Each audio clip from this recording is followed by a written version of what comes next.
सोडा त्याला कुमार दादा, कशाला त्रास देताय त्याला? मुका प्राणी आहे तो. ए साले तू निघ.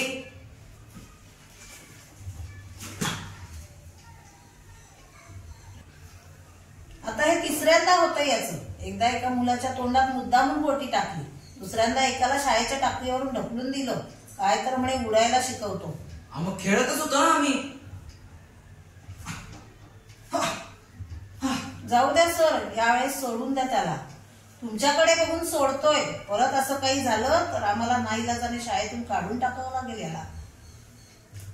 ए आई खा ना ग. अगं मी स्वतःच्या हाताने काढून आणलंय ग. खा ना आई.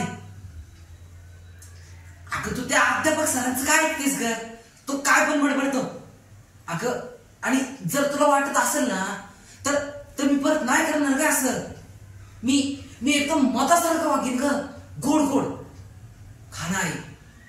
संजय इकडे ये. हे घे बाळ मध. मी नाही खाणार हे मध, त्याने स्टाफ रूम मधून चोरून आणले. ठीक आहे बाळ, काळजी घे. तुझ्यासारखा शहाणा मुलगा सगळ्यांना मिळो. तू कधी मधासारखा गोड वागू शकत नाहीस. तुझ्यात विष आहे.